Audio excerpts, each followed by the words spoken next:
Hey everyone, welcome back to Trail Talks, the podcast where we talk about growth, the messy, the beautiful, and everything in between. I'm your host, Kelly Kruger, founder of Kelly Michelle Coaching, where we focus on mindset, emotional intelligence, and leadership, all grounded in real life and real science. And joining me is my co-host and partner in growth, founder of Leading People LLC, Tara Stinnett, a leadership trainer and facilitator who brings insight, curiosity, and real-world perspective to every episode. So wherever you're listening from today, we're glad you're here, and thank you for joining us on the trail. Hey friends, welcome back to Trail Talks. We are on episode 12, and we are talking about the F word today. Tara, what is that F word? Do we dare say it? Do we dare say it? We should say it. Feelings. Feelings. Oh. Feelings. Yeah, so we're talking about feelings because for the last month, leading into 2026, we had a couple episodes about goals and why goals are important and what to expect on the journey of reaching that goal. And last week, we talked about time and making decisions and allocating the proper time so you can meet those goals. Along the way, in that journey of reaching the goal, we talked about the joy, the setbacks, what builds momentum, how you lose momentum, and an area called the messy middle. And through all of those phases of the gritty 8 of reaching the goal, there's going to be a lot of emotions. Yes. And we're going to talk about that today. Why we think feelings are facts and they drive what we do, action and inaction. And then we're going to give you some tools. I never liked to talk about feelings. I never did. Yeah. Prior to coaching and understanding the coaching model, thoughts lead to feelings, feelings lead to actions, feelings, emotions, same thing. Yeah. And prior to understanding cognitive behavioral therapy and going to counseling myself, I never liked to talk about feelings. We were always just fine. Yeah. I think Fine. the way we were raised too, you're not allowed to have them. Yeah. If you were to ask me 5 years ago, 7 years ago, to name 10 feelings or 10 emotions, I probably wouldn't be able to. And maybe most I would gravitate towards would be negative emotions. Yeah. Mad, angry, sad. Yep. And then it wasn't until learning cognitive behavioral therapy, the coaching model, understanding feelings, emotional intelligence. Emotional intelligence is huge, and that is feeling intelligence. It's understanding emotions and how they impact your life. And it wasn't until then when I started understanding why we feel the way that we do and what happens as a result of us listening to our feelings. And not all feelings are going to be positive, and we're going to talk about that. Life is 50-50. When we have negative experiences, we're supposed to be sad. We're supposed to grieve, and that's okay. We can feel how we want to feel. It's just processing those appropriately. So how do you feel today, Tara? Feeling a little mentally exhausted. Okay. Exhausted. I'm exhausted. Yeah. So I have a prop here, the feelings wheel. So when I was in counseling, my wonderful truth tellers would ask me every morning, we'd look at the wheel of feelings and say, Kelly, how do you feel today? And I would not only say the feeling, but why. That took everything out of me. It was painful. I can't imagine. It was painful because I went in there just saying, fine, I'm fine. I'm fine. One word. That's how you're trained to be. Fine. All the time. Yeah. And then I would really have to do like some introspection and really look at the wheel. They're like, nope, come on. You cried yesterday. You're not fine. And I found in the beginning, I was going through some struggles and navigating through that part of my life. I was in like the darker, it was like shame. I was feeling shame or scared or fear. And then as I began to rewire and understanding feelings more and how it was impacting my life and how it was showing up, then I would start to go into the yellow and the green, feel grateful, you feel proud. So anyway, just a little background of that. I think Tara's got a prop there too. What do you got, Tara? Yeah. I have the Emotional Intelligence 2.0 book. Oh yeah, that's a good one. When I took the emotional intelligence class, I've taken a lot of them, but they gave us this book. It's pretty good. Yeah, so many articles when you look at Fast Company, Harvard Business Review, Forbes, all of that. Emotional intelligence is at the top of the list. When you look at leadership traits of exceptional leaders, it's high emotional intelligence, and it's always strengthening that emotional intelligence because it fluctuates. So when we look at this and connect it to our goal journey, when we ask ourselves how we feel that day, or if we feel tired, or we feel exhausted, or disappointed, or ashamed, we tend to look or think about those feelings as facts, and then they show up throughout our day. Yeah, So we we, let feelings decide what choices you make. So yes, that how we feel make our choices, which is very inconsistent. yeah, we do it all the time. I don't feel like it today. I'll start when I'm motivated. I just need to get in the right headspace. What is that? I know what I should do. Like, it's almost Right. like we wait to have that perfect feeling to take a step Yeah. forward. And it's going to show up in the goals. It shows up in our relationships, folks. Next month, I think we'll do a few episodes on relationships. Shows up in our health, how we take care of ourselves and our boundaries, and much, much more. So we Yeah. give them a lot of power. We give our Mhm. feelings so much power that we let our feelings decide our actions and our behaviors. I learned that to be emotional reasoning. So it's a cognitive process where we conclude that the emotional reaction proves that something is true. Yeah. So it's like a cognitive reasoning, emotional reasoning. Yeah. We just create like an emotional truth. Yeah, we believe it. If we feel it, we're believing what we feel, and our actions are going to come from that. When really we have to look at, why am I feeling this? Right. And that usually comes from your thoughts. So we let our feelings be in charge. And when we give the power to our feelings and we let them be in charge, then we're not going to have consistency or discipline in our life. And how are we going to reach our goals when we don't have consistency or discipline? So let's talk about feelings first. Yes. So, what is a feeling? We're going to start with the basics. What is a feeling? The And physical sensation that's created by how we interpret a situation. So, mm, something happens, a circumstance happens, we put a thought to it, and then we feel based on that thought. It's a real feeling. Like if Tara's exhausted right now, that is truly how she feels. She feels mm, exhausted. If I have a headache, my head hurts, or I can be anxious. That was also one that I used quite often. It was anxious if I'm getting nervous about doing something, or I could feel anxious. It's a real feeling, it's valid, but it's also informative. It's informing you of something. Just because they're real and they're informative doesn't mean they're facts. and we're not saying that you shouldn't feel them, that they're not allowed or anything like that. It's Yeah, 100% natural and normal. they're all allowed. And this is just a small portion of them. You're allowed Yeah. to feel what you want to feel. Yeah. And yeah, life is 50-50. We are not going to walk around and be happy all the time. We're going to experience every single human experience that we can. I'd rather be human than happy.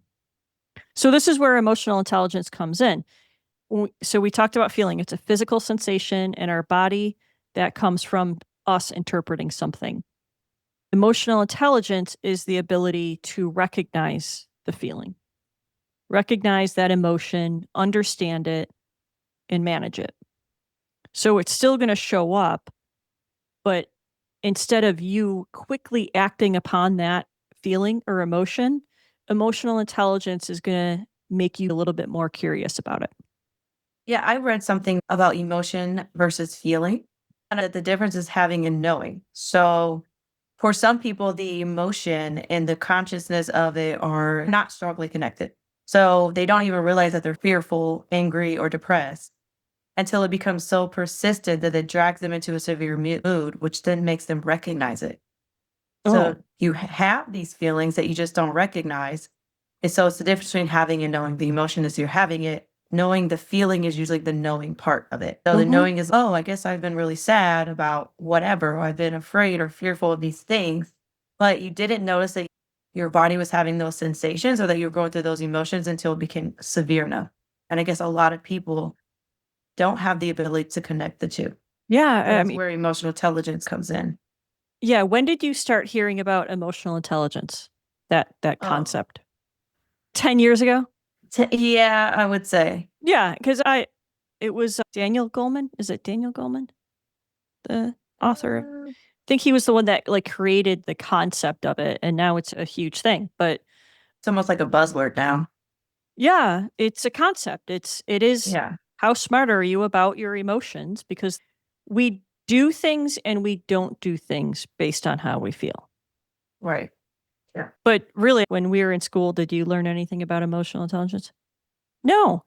We were raised, all of No. us, what am I, Gen Xers, and those before me were raised just to be happy, to feel good Yeah. all of the time.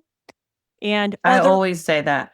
yeah, and I was raised by a other, boomer. yeah, yeah. And other people dictate our feelings. They hurt Yeah. my feelings. I Yeah. always did that. I always Oh blamed. my gosh. They hurt my feelings. They did this. And you're And given because, so much of your power. yeah, and because you weren't allowed to feel or be sad or hurt. I know I used to exchange hurt for anger. That's Mm, a common thing. Oh, someone hurt your feelings. You turn your thought process into, now I'm mad at them. I'm mad at yeah. the world, anger, and then you make bad decisions. Your reactions are bad. Where if you just accept that, okay, your feelings are hurt and that's okay, and you feel through it, then you're not going to create this fake emotion. It's a secondary emotion. You're not going to Mm-hmm. create that fake secondary emotion. Yeah. Yeah. Even looking back, you always felt bad if you felt sad. You're allowed to be sad. It's okay. Yeah. Yes, that was Emotional Intelligence 101, where feelings come from. Let's talk about the neuroscience of it real quick. And we talked about this a little bit last week and in past episodes when we talk about the brain and you have your high level executive functioning through the cortexes, the prefrontal cortex, and your middle brain, your feeling brain, they call it, where the amygdala is, that's your limbic system. That's your fast reactions. That's your autopilot. We talked about that. System And one. yeah, and your reactions. So when somebody does something or something happens, a circumstance, and we think from you can either be the lowest part of your brain, which we call like the lizard brain, that's the lowest part of thinking. And then it goes to your limbic system. That's where you react. That's where you feel all those feelings, which for the most part are indulgent emotions, which in the most indulgent emotions that will never serve you well are worry, fear, doubt, and overwhelm. And I know there's another one in there, but those four. So anytime something happens or somebody does something and you lash out or you react quickly and you wish you had that moment back, that you could take it back, that's your Mhm. limbic system responding versus just breathing a little bit and maybe even waiting 10 seconds, doing some deep breathing, going for a walk, all those tools that we share where you're thinking from a higher level or a higher part of your brain, your prefrontal cortex. Because the So, limbic, I just want to clarify that the limbic system is the part of the brain that's responsible for survival and yes, threat detection and your emotional reactions, which is why sometimes we react the way that she was just explaining. thank you for catching that. So, limbic system, indulgent emotions are the trap. When you are trying to reach that goal, you're going to be feeling so many emotions and joy, everything, and you are going to be feeling indulgent emotions. Those are the worry, doubt, fear, overwhelm, and anger. Not bad. We don't say bad emotions. We say indulgent because we tend to, again, listen to them. And when we feel those emotions, rather than being curious, we let them make the decisions for us and we ruminate and stir in those emotions. So they're going to sneak up. They feel productive, but they're going to hold you back. Yeah, we talked about goals and time and the processes. And like you said, feelings will come from it. But we have to also remember that when we think from a feeling standpoint, feelings respond to now and not to where you Yeah. want to be. So a good example is professionalism. Professionalism is one that really resonated with me because you can't react and fight every battle at work Mm. because you want to promote, you want to move up in the company. You want to do well. So if I'm coming from feelings and emotions and I'm reacting with those, that's not going to put me to where I'm trying to go. It's only responding to the now. Yeah. Yeah. When you feel worry, does it move you forward? No, No. When you feel doubt, does it move you forward? absolutely not. Fear doesn't, overwhelm doesn't. Anger does not move you forward. Yeah. And in And again, life, when we got to we're keep not moving saying you forward, can't, folks. Yeah, we're right? not And saying you can't. we gotta be clear. So it's like, oh, I can't Oh, be angry. We don't want to sound like the boomers.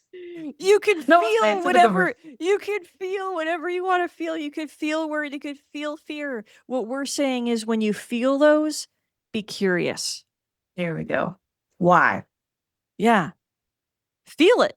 Feel it, but be curious about it because ultimately it's going to affect how you show up. And trust, when things happen, we're supposed to feel a certain way. Indulgent emotions, that's one of the concepts, right? Emotional intelligence was one, indulgent emotions is another. They don't lead to action. So all that worry, the doubt, the fear, it's not going to move you forward. And when you're trying to reach that goal, yeah, you are going to have some setbacks and you have time to reset. So it's allowing yourself be curious about those emotions and just know like you can reset and you could show up better the next day. But if you indulge in those and you continue to indulge, you're going to stall out. Yeah, the CTSAR, we talk about how we use that. When I get in those type of feelings, doubt, whatever my actions are that are not moving me forward, I try to recognize them and I use the CFTAR backwards. So what Yeah. action am I doing that's not moving me forward? What is the feeling that I'm feeling and what was the thought that I had so that I can then move forward and change my thought, change my feelings, and change my reaction and reset. I'm going to say it again every episode. If you aren't using the model in your life every day, use it. Yeah. And we should It's really such a good dedicate tool. like one episode to it. Just Yeah. remember circumstance happens, something happens, factual. You have a thought about it. That thought leads to your feelings. Feelings lead to action. So you act or not act. Inaction is an action based on what you feel, and those are the results. So what Tara's saying is your goal is the result that you want. That's the R. That your Mhm. goal is that. What actions do you need to take to get to that result? And that's where you fill in everything you need to do to reach that goal, all your increments and milestones. Well, our next question to you, if we were to coach you, would be how do you need to feel to do all those things? And this is where you can pick something here, right? Motivated, empowered. You just pick a feeling, something that would get you motivated to give you that momentum to reach those goals or to do those actions. Okay, the next concept, and I said it a few minutes ago, life is 50-50. We just normalize those negative emotions because we're not going to walk around and be happy all the time. We want to be human. We want to go through and we want to feel every experience and feeling that we can.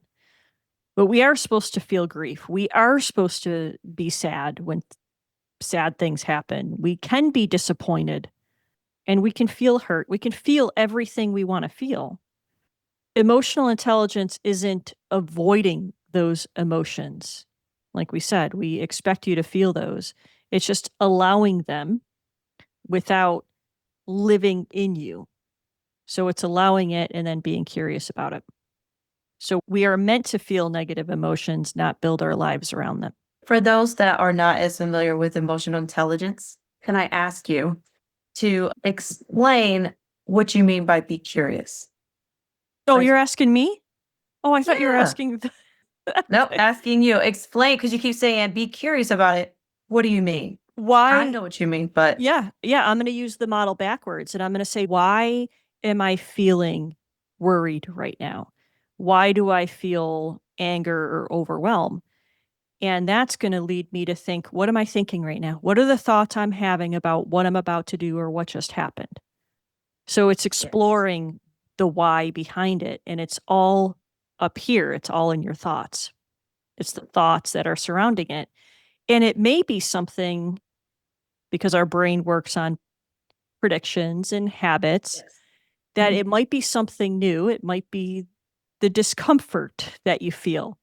Or if I'm doing something for the first time, or even if it's public speaking and I feel anxious or nervous, and I tend to sometimes indulge in those emotions and they hold me back. It's because I'm about to be taken out of my comfort zone. So it's for me, it's exploring that and being curious. I'm supposed to feel that, Kelly. I'm supposed to be a little bit uncomfortable. That's the price of growth. So it's Yeah. okay. Just breathe, prepare, control what you can control, and everything is going to be fine. Sometimes I say, what's the worst that can happen? If you don't put yourself out there, what's the worst that can happen? You're going to have lessons learned. You're going to fail forward, but it's all about moving forward. Thank you. I just wanted to make sure because if there's keep saying being curious, I'm like, let me just explore what that means exactly. So I also said, besides being curious, when you feel something, you want to process the emotion. What does that mean? How do we just process an emotion? It doesn't mean venting. It doesn't mean if I'm mad, I'm going to lash out at Tara if I'm mad at Tara. It doesn't mean I'm processing it. You're that I'm that I'm reacting to that it. yes, yes. And it's not suppressing it because that's not healthy. And it's not just waiting for it to disappear. It means you're going to allow it to move through your body. We said it's a physical sensation and how you interpret the situation. You're going to allow it to move through your body and nervous system without avoiding it. You're going to allow it to move through your body so it doesn't decide your next actions. Neuroscience supports this, that emotions are physiological responses when acknowledged. And Tara and I have talked about this before, that sometimes a good method and a good tool is when you feel something, and it can be an indulgent emotion like worry, fear, doubt, shame, to separate yourself from it and write it down.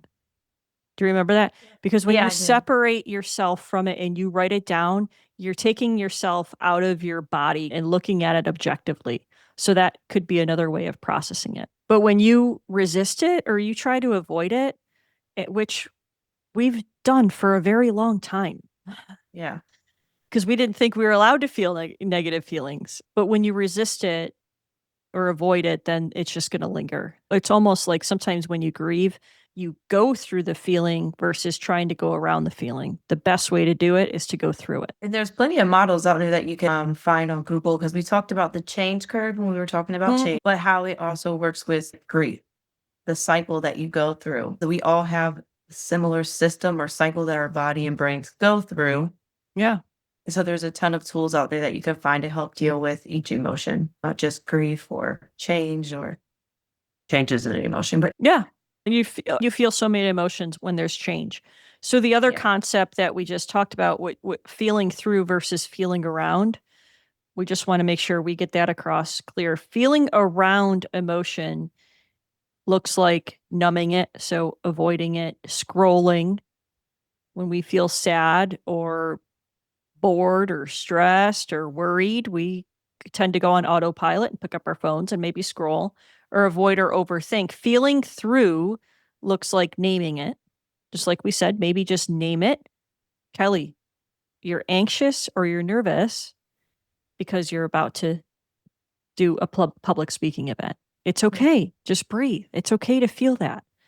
So feeling through it is naming it, allowing it, breathing through it, and then choosing how to act. So you can't bypass emotion and still move forward. And this is where your standards come in.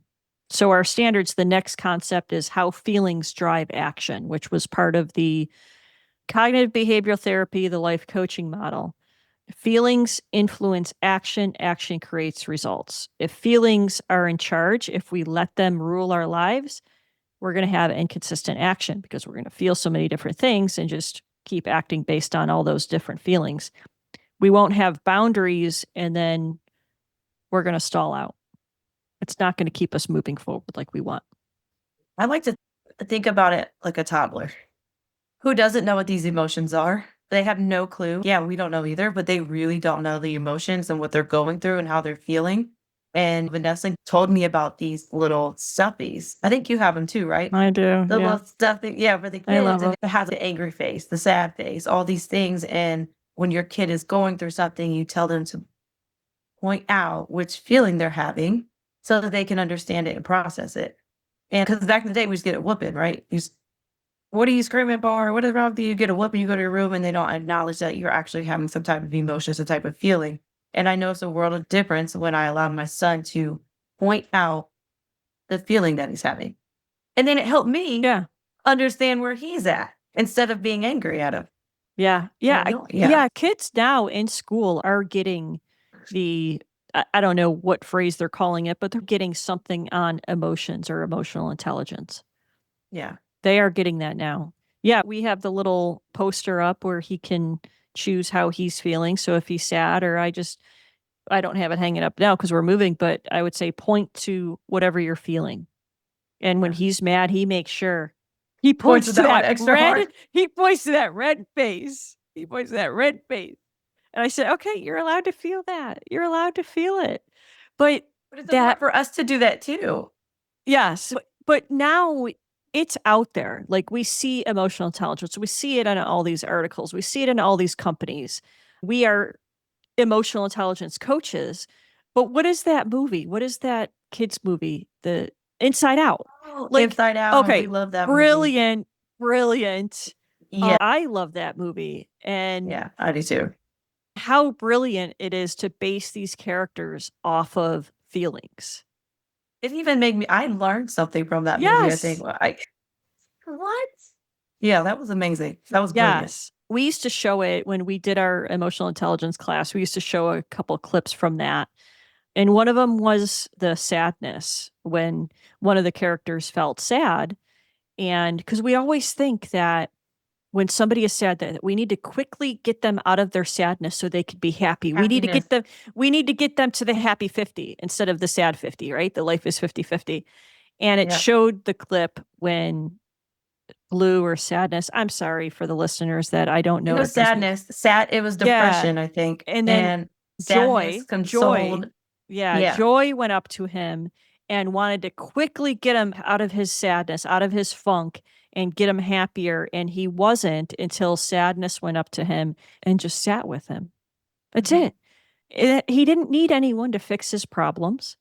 He just needed somebody to sit with them. And that's what people need sometimes. That is empathy. Sympathy is feeling for someone. Empathy is feeling with somebody. And there's a huge difference that sometimes people aren't looking for the answer. Sometimes people are not looking to go from 1 to 10 just like that and feeling very happy. Sometimes they just want somebody to be there and say, I'm here with you. Yep. Great movie. Wow. Yeah. Genius. Okay, let's take a detour. Okay. Well, can we talk about whether or not you went to the playoffs with your fantasy football league in your Oh, family? yeah. Yeah, we'll talk about fantasy football and playoff football. I did make it to the playoffs. Good. However, and this is probably the second or third year in a row that I've made it to the playoffs, but I lost. This is perfect for this episode and the previous.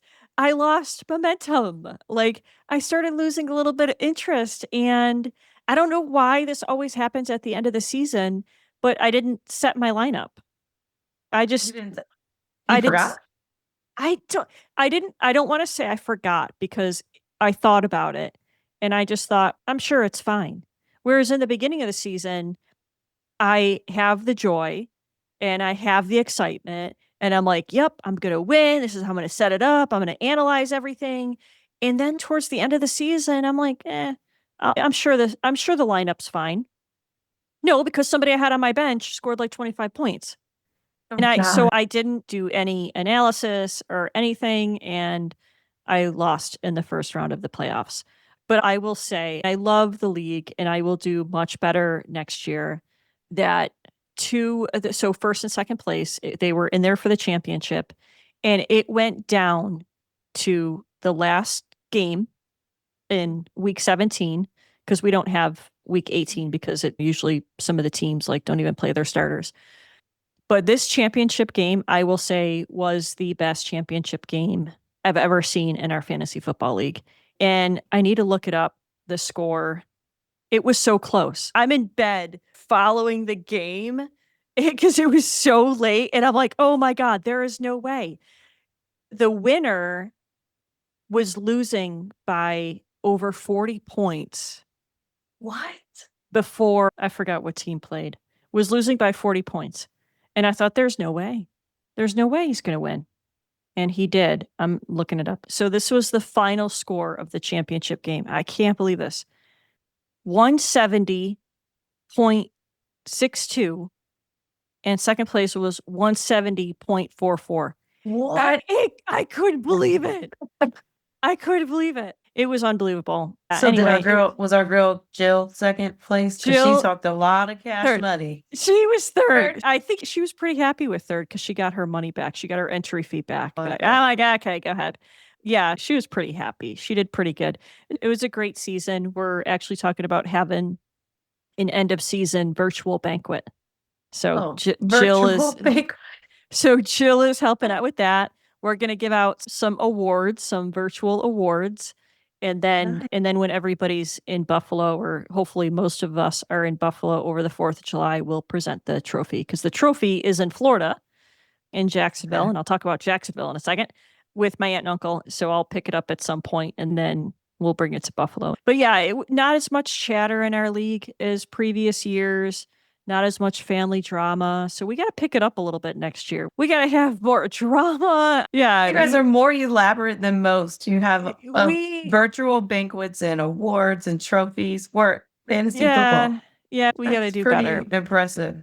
But I already look forward to next season. It's fun. And I'm nervous. The anxiety has started for the Bills game Sunday. And of all teams to play, I play my family's team in Jacksonville. Very nervous about that. And we have not played well in Jacksonville. It brings back horrible memories that the last time I was there for a Bills game, I was bragging to my family like we were going to drop a 40 burger on them. And we lost. And I walked out of that stadium in shame. So I was going to go. But because of what happened last time, if the Bills lost, I would not forgive myself. I would say it was because of me. Oh. Yeah, I go that far. Tripping yourself. Oh my goodness. I go that far. I'm superstitious like that too with sports though. It's if I go to every game and you lose and the one game I go to you win, I think it's me too. I wonder how many other people feel that way. That's how I feel. And I do like just watching it at home. And I think I get more nervous as I get older watching the Bills play versus, of course, yes, absolutely, when I was younger. So yeah, I am nervous. They play at 1:00 and there's so many narratives around Josh Allen and no more excuses if he loses. And it's annoying. It's everybody just trying to get their attention. The sports analysts and all of them out there, they need somebody to talk about and something to talk about. And look, he never came up with excuses. There's one person that takes the blame for their losses. It's Josh Allen, and their window is not closing. So anyway, I love Bills. Bills Mafia, we're going to be okay. They're going to go in there and they're going to win. And Josh Allen is going nuclear. He's going to go nuclear. We are saying it. We are saying it here, folks. Unleash the beast. Good luck, Bills. Oh, man. Anyway, and I like the Steelers. I'm hoping the Steelers do well. I loved seeing the Bears make the playoffs. I don't know. I love playoff football. So you don't follow playoff football. No, I don't. I like to go watch the games, if but the do Bengals I follow it? If the Bengals were in. Yeah, or the Bucks. The Bucks. Oh God. And that's tough when you won the game, but you still you're at the mercy of team winning or losing. That'll get you in there like that. Yeah. I'm sorry, Bucks fans. That was tough. And I'm a Bucks fan. And I'm a Bengals fan too. And I feel bad, like everything happening with Joe Burrow. He's just, I don't know. It'd be interesting to see what happens with him. Yeah. All right, let's get back on the trail. Let's do it. And hey, friends, we have already given you some tools. So we're going to just go through these again. Tool number 1 for feelings, don't take them as a fact and let them decide how you're going to act. Wow, that rhymed. That was good. Dropping bar now. We're JC. good. We're JC. There we go. First tool, name the feeling. Name it. Just take a second and name it. Just like our kids do when they got to go to their feelings poster, they name the feeling and what we see in Inside Out too. So it's just saying it. I'm feeling overwhelmed. I'm feeling resistant. I'm feeling anxious. If you can name it, you can manage it. Which takes us to tool number 2, processing it. So notice the feeling, allow it without judgment, and avoid emotional suppression. Yeah, you don't want to indulge in it. Processing is different than indulging. Just notice it, allow it. Don't judge yourself. And tool 3, set standards after the emotion is validated. After. So even when the feeling is there, because you're going to allow it, then you decide how you're going to show up or how you want to show up. So even when I feel tired, I'm going to move. I'm going to go for a walk. Even when I feel uncomfortable, when you feel that discomfort, I tell the truth. Even when I feel unmotivated, I'm still going to show up. If I feel tired or unmotivated about going to the gym, guess what? I'm still going to walk in there and do it. I'm making that choice. I'm making that decision. You're acknowledging the feeling, but now your standard of showing up is going to guide your actions. It's going to guide your behavior. Tool number 4. And no negotiation area. So you pick one area where feelings don't decide. So your movement, your sleep, your daily priorities, your boundaries. Yeah, what would you decide off this list? Like of those 4 that we're seeing, movement, sleep, a daily priority, or a boundary, what's one that you would say is non-negotiable? Movement. Yeah, I've been on this gym journey and no matter how exhausted I am, how tired I am, even if I go to the gym and it's not the best workout, at least I made it. At least I got some movement in. Yeah. A walk or something. Yeah. Because of the goal that I have. As far as my health and getting in shape and everything. So good. Yeah, the other night, and this goes back to the goals, how I said I wanted to move more. I got home, I think it was at 6:30, and I was exhausted. It was a long day, and it's already dark. God, oh my God, this daylight savings. It's already dark, so I just wanted to hibernate and go to bed. And I didn't. I got changed and went for a run because I just knew I needed to, even if it was just 15 minutes. Still, I went out there and moved. I would say movement, and I didn't yesterday, but I did spend 3 hours packing and moving and lifting. Sleep is so important. I would say sleep is up there for me. I used to function. No, I shouldn't say function, barely function. For years, I was burning both ends of the candle, working during the day, working at night, getting up back early and then going right to work. And it was just constant. It was burning both ends and it would show. We'll do an episode on sleep, but I would say for me, like movement and sleep is huge. If it's 7 to 8 hours, I can't say more than 8 hours realistically, but 7 to 8 hours. And if I have 6, I don't feel good. Yeah. I don't feel good. You know how I feel about sleep, so. I was going to say, like, you. No emotion in the world is going to make me not do that. So that's why I couldn't take that one. And you took a nap. Like, you can take naps. I don't take naps. I usually do sleeps. If I take a nap, I usually don't wake up till the next day. So I try not to take a nap. But I knew I had this to do, so I set my alarm and it was important to me. So I made myself get up, but it was hard. I almost didn't get up. God. Yeah. And our producer has good sleep pattern too. Yeah. You guys really value your sleep and good sleepers. Okay. Yeah. And the rule for those non-negotiables. So whatever you choose, the movement, sleep, daily priority, or a boundary, I don't decide this based on how I feel. I already decided. That is your number one standard. It is non-negotiable. That way, you know that if it's your non-negotiable, then you don't have to spend all this time making all these decisions. Should I go to the gym? Should I not? Should I go outside? Should I get changed, go outside for a run? No, it's a non-negotiable. It's your standard. And then you're not going to give that up to do other things, emotional bargaining. That'll help build consistency. It'll help build your discipline. So when you feel those emotions, your brain is going to override that feeling. You're going to be able to process it and then take that step forward versus stalling out. So we had the tools, naming the feeling, and that's a core emotional intelligence skill, understanding the feeling, why you're having it, processing it, then acting based on you processing it, setting standards after the emotion is validated, and then choosing your non-negotiable area. Those are good. Good Yeah. tools. Great tools. All right. As we wrap up, we want to leave you with this. Your feelings matter, but they don't have to be in charge. You're allowed to feel tired. You're allowed to feel unsure. You're allowed to feel unmotivated. The work isn't to get rid of those feelings, it's to feel them and still choose how you want to show up anyway. When you live by standards instead of moods, you stop waiting for the perfect moment and start trusting yourself in the moment you're already in. You don't need to feel ready, you just need to be willing to show up. Thanks, all. If today's conversation resonated with you, you don't have to walk your journey alone. I offer emotional intelligence assessments with personalized coaching, one-on-one mindset coaching, and leadership development for teams and organizations. You can explore all of that at kellymichellecoaching.com, linked in the show notes. And I'll leave you with this. Awareness is powerful, but support is transformational.